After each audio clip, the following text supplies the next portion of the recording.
ওম শান্তি। আজ 25শে নভেম্বর 2023। প্রাতমুরলি ওম শান্তি বাপদাদা মধুবন। বাবা বলছেন, মিষ্টি বাচ্চারা, জ্ঞানের বুলবুল পাখি হয়ে সারা দিন জ্ঞানের কথা বলতে থাকো।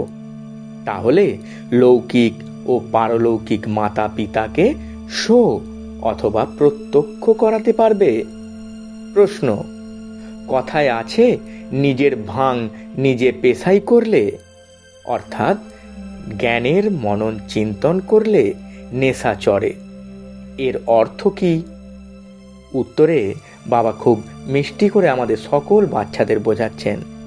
বাবা বলছেন, নিজের সামগ্রী নিজে পেশাই করতে থাকা, অর্থাৎ বুদ্ধিযোগ চারিদিকে না ঘুরিয়ে এক বাবাকে স্মরণ করা। একমাত্র বাবাই স্মরণে থাকলে নেশা বাড়বে, কিন্তু এতেই দেহ অভিমান বিঘ্ন সৃষ্টি করে। শরীর একটু অসুস্থ হলেই অস্থির হয়ে যায়। বন্ধু আত্মীয় স্বজন স্মরণে আসে, তাই নেশা বাড়ে না। যোগে থাকলে তো ব্যথাও কমে যাবে। গীত: তুমি রাত কাটালে ঘুমিয়ে, আর দিন কাটালে খেয়ে, অমূল্য এই মানব জনম ব্যর্থ চলে যায় রে। ওম শান্তি। এইসব কথা শাস্ত্রেও লেখা আছে। একে অপরকে বোঝানো হয়। অনেক রকমের মতামত গুরুরা প্রদান করে থাকেন। অনেক ভালো ভালো ভক্তরা কুঠিতে বসে একটি গৌ মুখের ন্যায় কাপড়ের মধ্যে হাত রেখে মালা জপ করতে থাকে। এও হলো ফ্যাশন, শেখানো হয়েছে। এবারে বাবা বলেন, এই সব ত্যাগ করো। আত্মাকে তো বাবাকে স্মরণ করতে হবে। এর জন্য মালা জপ করার ব্যাপারই নেই। সবচেয়ে ভালো গান হলো শিবায় নমঃ গান। এতেই বোঝানো হয় তুমি হলে মাতা পিতা। ভগবানকেই রচয়িতা পিতা বলা হয়। এবারে রচয়িতা বলা হয়, তো তিনি কি রচনা করেছেন? নিশ্চয়ই সে কথা সবাই বুঝতে পারে যে নূতন দুনিয়ার রচনা করেছেন। গাওনো আছে, তুমি মাতা পিতা, আমরা সন্তান তোমার। তো প্রথম কথা হলো, ঈশ্বর হলেন সকলের পিতা। ফাদার আছেন, তো মাদারও অবশ্যই থাকবেন। মাদার ব্যতীত ক্রিয়েট করা সম্ভব নয়। শুধু এই কথা কেউ জানে না যে ক্রিয়েট করেন কিভাবে। দ্বিতীয় কথা হলো, নিজেদের মধ্যে সবাই হলো ভাই বোন। তৃতীয় কথা, সৃষ্টি রচনা অবশ্যই পিতাই করেছেন। আমরা সন্তান ছিলাম, পুনরায় এখন হয়েছি। 84 জন্মের চক্র পূরণ করে আবার মাতা পিতার স্মরণে এসেছি। ভক্তিমার্গে যার গাউন আছে, মাতা পিতা সৃষ্টি রচনা করেন, তার সন্তান হলে নিশ্চয়ই অগাধ সুখের প্রাপ্তি হবে। এইসব কেউ জানে না যে পরম আত্মা আমাদের মাতা পিতাও হয়ে থাকেন, টিচারও হয়ে থাকেন, সদ্গুরুও হন। আমরা হলাম ব্রহ্মার সন্তান, নিজেদের মধ্যে ভাই বোন হই। বলাও হয় ব্রহ্মা কুমার কুমারী, তাদেরও রচনা করেন তিনি। অগাধ সুখের প্রাপ্তির জন্যে মাতা পিতার কাছে রাজযোগের শিক্ষা গ্রহণ করি। অগাধ সুখ প্রাপ্তি তখন হয় যখন আমরা দুঃখে থাকি। এমন নয় যে ভবিষ্যতে সুখের সময় এসে শিক্ষা দেবেন। যখন আমরা দুঃখে থাকি, তখন আমাদের সুখের জগতে প্রবেশ করার শিক্ষা প্রাপ্ত হয়। তিনি হলেন মাতা পিতা, এতে এসে সুখ প্রদান করেন। অ্যাডম এবং ইভ তো সুপ্রসিদ্ধ। তারাও অবশ্যই ভগবানের সন্তান ছিলেন। তাহলে ভগবান বা গডকে? এ কথা বাচ্চারা তো জানে যে বাবা যে নলেজ প্রদান করেন, সেটি হলো সব ধর্মের মানুষদের জন্য। সম্পূর্ণ দুনিয়ার বুদ্ধিযোগ পিতার সঙ্গে বিচ্ছিন্ন হয়েছে। মায়ার ভূত বুদ্ধিযোগ পিতার সঙ্গে যুক্ত করতে দেয় না, আরও বুদ্ধিযোগ বিচ্ছিন্ন করে দেয়।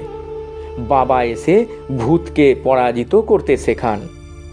আজকাল দুনিয়ার ঋদ্ধি সিদ্ধি সম্পন্ন এমন অনেকেই আছে। এটি হলো ভূতের দুনিয়া। বাবা বলছেন, কাম বিকার রূপী ভূত একে অপরকে আদি মধ্য অন্ত দুঃখ দেয়। একে অপরকে দুঃখ দেওয়া হলো ভূতের কাজ। সত্যযুগে ভূত থাকে না, সুতরাং এই কথাও বোঝানো হয়েছে। ঘোষ্ট নামটি বাইবেলে আছে। রাবণ অর্থাৎ ঘোষ্ট বা ভূত, এটি হলো ভূতের রাজ্য। সত্যযুগে রাম রাজ্যে ভূত থাকে না, সেখানে থাকে অসীম সুখ। ওম নমঃ শিবায় গানটি হলো খুব ভালো। শিব হলেন মাতা পিতা। ব্রহ্মা বিষ্ণু শঙ্করকে মাতা পিতা বলা হবে না, শিবকেই ফাদার বলা হয়। অ্যাডম ইভ অর্থাৎ ব্রহ্মা সরস্বতী এখানে আছেন। খ্রিস্টানরা গড ফাদারের কাছে প্রার্থনা করে। এই ভারত তো হলো মাতা পিতার গ্রাম, তাদের জন্মই হয় এখানে। অতএব বোঝাতে হবে, তোমরা মাতা পিতা গাউন করে থাকো, তাহলে তোমরা নিজেদের মধ্যে ভাই বোন হলে, তাই না? প্রজাপিতা ব্রহ্মার দ্বারা রচনা করেন, তিনি তো অ্যাডপ্ট করেন। সরস্বতীও অ্যাডপ্ট হয়েছেন। বাবা বলছেন, প্রজাপিতা ব্রহ্মা অ্যাডপ্ট করেছেন, তবে তো এত সংখ্যায় ব্রহ্মা কুমার কুমারী আছে। শিব বাবা অ্যাডপ্ট করাতে থাকেন। নূতন সৃষ্টির রচনা ব্রহ্মার দ্বারাই হয়। বোঝানোর জন্য অনেক যুক্তি চাই, কিন্তু সম্পূর্ণ তো বোঝায় না। বাবা অনেকবার বুঝিয়েছেন। এই শিবায় নমঃ গানটি সর্বত্র বাজাও। আমরা মাতা পিতার সন্তান হই কিভাবে? বসে সেসব বোঝাও। ব্রহ্মা দ্বারা নূতন সৃষ্টি রচনা হয়েছিল। এখন কলিযুগের শেষ সময়, পুনরায় সত্যযুগ স্থাপন করা হচ্ছে। বুদ্ধিতে ধারণা করতে হবে। নলেজ খুব সহজ। মায়ার ঝাড় জ্ঞান যোগে স্থির থাকতে দেয় না, বুদ্ধি ঘুরে যায়। সর্বদা বোঝাতে হবে, ভগবান রচয়িতা হলেন সবার এক। ফাদার তো সবাই বলবে, তাই না? তিনি হলেন নিরাকার, জন্ম মরণ রহিত। ব্রহ্মা বিষ্ণু শঙ্করের সূক্ষ্ম দেহ আছে। মানুষ 84 জন্ম এখানেই গ্রহণ করে, সূক্ষ্ম বতনে নয়। তোমরা জানো আমরা মাতা পিতার সন্তান। আমরা সন্তানরা হলাম নূতন। শিব বাবা অ্যাডপ্ট করেছেন। যখন প্রজাপিতা ব্রহ্মা আছেন, তো কত প্রজা হবে? নিশ্চয়ই অ্যাডপ্ট করেছিলেন। ব্রহ্মাকে বহু ভুজাধারী দেখানো হয়, অর্থ তো কিছুই বোঝে না। যেসব চিত্রগুলি আছে অথবা শাস্ত্র ইত্যাদি আছে, এ সবই হলো ড্রামার উপর আধারিত।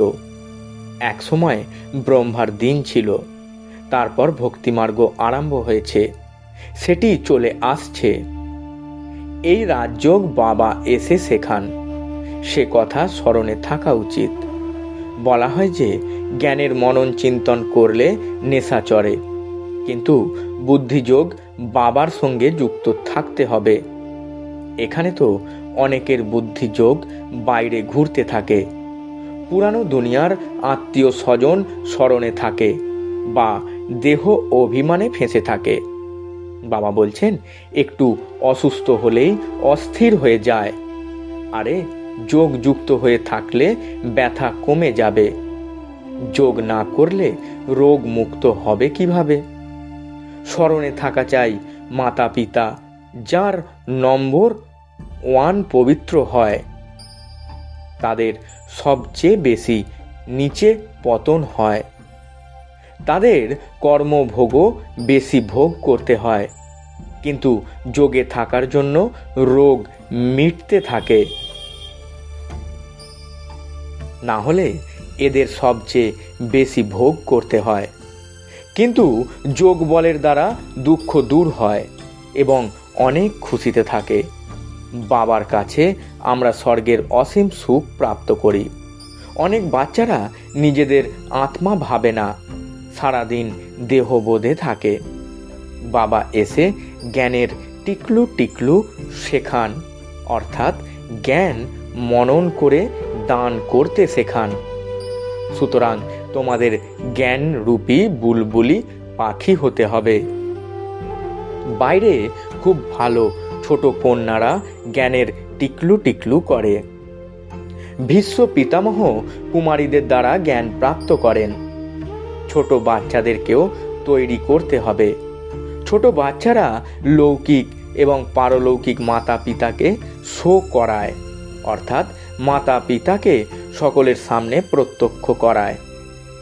তার ফলেই তো ইহলোক পরলোক মহিমান্বিত হয়, তাই না? তাই লৌকিক মাতা পিতাকেও জ্ঞানে আনতে হবে। সেসবও তোমরা দেখবে যে ছোট ছোট কন্যারা মা বাবাকে জ্ঞানে আনবে। কুমারীদের সম্মান আছে, কুমারীদের সবাই নমন করে। শিব শক্তি সেনায় সবাই হলো কুমারী। যদিও মাতারা আছে, কিন্তু তাদেরও কুমারী বলা হয়, তাই না? অনেক ভালো ভালো কুমারীরা থাকবে। ছোট ছোট কন্যারাই বিশাল শো বা প্রদর্শন করবে। কোনো কোনো ছোট কন্যারা খুব ভালো সেবা করে, কিন্তু কারোর কারোর মোহ অনেক থাকে। এই মোহ হলো খুব খারাপ। এও হলো এক ভূত, বাবার থেকে বিমুখ করে দেয়। মায়া ভূতের কাজ হলো পরম পিতা পরম আত্মার কাছ থেকে বিমুখ করা। ওই ওম নমঃ শিবায় গানটি সব থেকে ভালো গান। বাবা বলছেন এর মধ্যেই কথাগুলো আছে। তুমি হলে মাতা পিতা। বেশিরভাগ ক্ষেত্রেই রাধে কৃষ্ণের মন্দিরে যুগল মূর্তি দেখানো হয়। গীতায় কিন্তু কৃষ্ণের সাথে রাধার নাম নেই। কৃষ্ণের মহিমা হলো আলাদা, সর্বগুণ সম্পন্ন, 16 কলা সম্পূর্ণ। শিবের মহিমা আলাদা। কত মহিমা গাওন হয় শিবের আরতিতে, অর্থ কিছুই বোঝে না। পূজা করে সবাই ক্লান্ত হয়ে গেছে। তোমরা জানো মামা বাবা এবং আমরা ব্রাহ্মণরা সবচেয়ে বেশি পূজারী হয়েছি। বর্তমানে এসে আবার ব্রাহ্মণ হয়েছি। তাতেও নম্বর অনুযায়ী আছে, কর্মভোগও আছে, যে যোগ দ্বারা মেটাতে হবে। দেহ অভিমানকে ভাঙতে হবে। বাবাকে স্মরণ করে খুব খুশিতে থাকতে হবে। মাতা পিতার কাছে আমরা গহন সুখ প্রাপ্ত করি। ওই ব্রহ্মা বলেন বাবার কাছে আমরা বর্ষা প্রাপ্ত করি।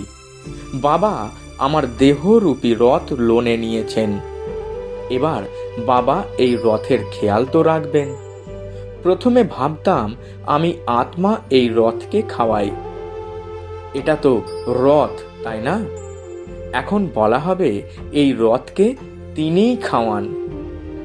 এই রথের রক্ষণাবেক্ষণ করতে হবে।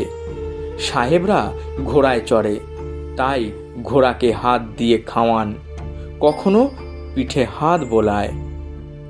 খুব খেয়াল রাখে, কারণ ঘোড়ায় চড়ে যাত্রা করে। বাবা এই রথে বসে যাত্রা করেন, তাহলে বাবা খেয়াল রাখবেন না এমন হয়? বাবা যখন স্নান করেন তখন ভাবেন আমিও স্নান করছি। বাবাকেও করতে হয়, কারণ তিনি এই রথ লোনে নিয়েছেন। শিব বাবা বলেন আমিও তোমার শরীরকে স্নান করাই, খাওয়াই। আমি খাই না, শরীরকে খাওয়াই। বাবা খাওয়ান, নিজে খান না। এসব বিভিন্ন রকম চিন্তা মনের মধ্যে চলতে থাকে। স্নানের সময়, ঘুরে বেড়ানোর সময় এই চিন্তা চলতে থাকে। এইসব তো অনুভবের কথা, তাই না? বাবা নিজেই বলেন অনেক জন্মের শেষ জন্মে প্রবেশ করি। ইনি মানে ব্রহ্মা বাবা নিজের জন্মগুলি জানেন না। আমি শিব বাবা, আমি সব জানি। তোমরা বলো পুনরায় বাবা আমাদের জ্ঞান প্রদান করেছেন, স্বর্গের উত্তরাধিকার নিতে হবে। সত্য যুগে তো রাজা প্রজা ইত্যাদি সবাই আছে, পুরুষার্থ করতে হবে বাবার কাছে বর্ষা নেওয়ার জন্য। এখন না নিলে কল্প কল্প মিস করতে হবে, উঁচু পদের প্রাপ্তি হবে না। এ হলো জন্ম জন্মান্তরের বাজি। তো কতখানি শ্রীমত অনুযায়ী চলা উচিত? বাবা বলছেন কল্প কল্প নিমিত্ত হব আমরা, কল্প কল্প উত্তরাধিকার প্রাপ্ত করেছি। কল্প কল্পের জন্য এই পড়াশোনা, এতেই খুব একাগ্র থাকতে হবে।